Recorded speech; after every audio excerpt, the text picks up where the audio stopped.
गोजोननाय बावदों नोंथांनिसिम जिथुनाखि रामा बसुमतारी बिथाङा सासे जोंनि एक्स एनडिपि सोद्रोमा बिथांनि दिनै जर जुलि जिथुनाखि गोथार सान बा गोथार जुलि बे गोथार जुलिखौहाय सिमिन सापरि हांमा सापरि गामिनि जोंहा अजय बसुमतारी आरो दिपाली बसुमतारी बिथांमोननि न'खरावहाय रामा बसुमतारीनि गोथार जुलिखौ दिनैहाय थि था खालामनानै गासैबो बर'नि नियम खान्थिजों बर'नि जि बाथौ धर्मनि नियम खान्थिजोंहाय दिनैहाय बिथांमोननि जर जुलिखौ होनाय जादों। आङो आसा खालामदों धेमाजि जिल्ला एक्स एनडिपि इउनाइटेड फरामनि आङो सासे आफादगिरि जानानै बिथांमोननिसिम आं हामलायथि बावदों जाहाथे बिथांमोननि जिउ संसाराहाय आलो गोजोनैहाय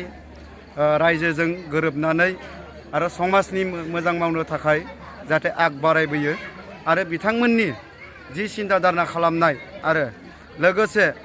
जोंनि आफादनि मेम्बार हिसाबै आङो दिनैहाय एक्स एनडिपि इउनाइटेड फरामनि आङो आफादगिरि जानानै आं दिनैहाय साबायखर बावफैदों बिथांमोननि बिदा आरो बिबाजैमोन दा दङ आं जोबोर बाख्नायदों जिबायदि नुफैदों आङो गासैबो जोंनि बर'नि नियम खान्थिजोंनो बे हाबाफारिया जोबदों बाथौ धर्मनि जि सान्थौ जि हाबाफारि बा जि हाबा दाननाय नियम खान्थि बेफोरजोंनो जोबलांदों होननानै आङो दिनै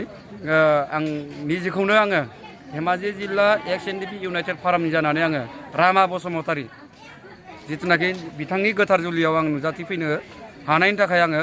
बिथाङा खावलायनाय लेखायै आङो नुजाथिफैनो हादों आरो बे खावलायनाय लेखायैनो आङो दिनैहाय बिथांसिम आङो बोर जासि हरदों आरो बिथांमोननि गासै न'खरनि सोद्रोमाफोरनो आङो धेमाजि जिल्ला एक्स एनडिपि इउनाइटेड फरामनि आफादगिरि जानानै आङो बिथांमोननि परियालनिसिम आङो साबायखर बावदों आरो लोगोसे बे गामिनि रायजो राजा बिथांमोननिसिमबो आङो आंनि फालनिफ्राय आङो एक्स एनडिपि इउनाइटेड फरामनिफ्राय जानानै गामिनि दैदेनगिरिफोरनिसिमबो आरो सुबुंफोरनोबो आङो साबायखर बावहरदों। आच्चा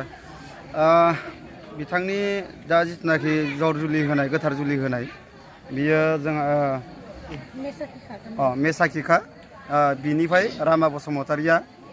सासे जेनेबा गावनिनो जागोन गाव सायख'नानै लाबोनाय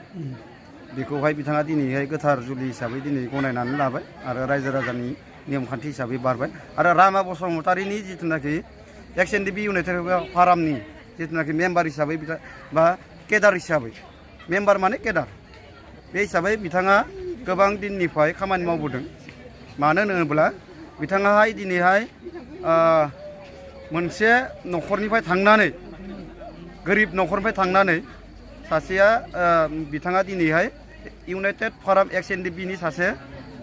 जोंनि धेमाजि जिल्ला सिमिन सापरि आनसलिकनि सासे बिथाङा नेहाथारि दायित्वखौ बाननानै दङ आरो बे हिसाबै आङो नोंथांनिसिम आङो बेखौ फोरमायनाय जाबाय।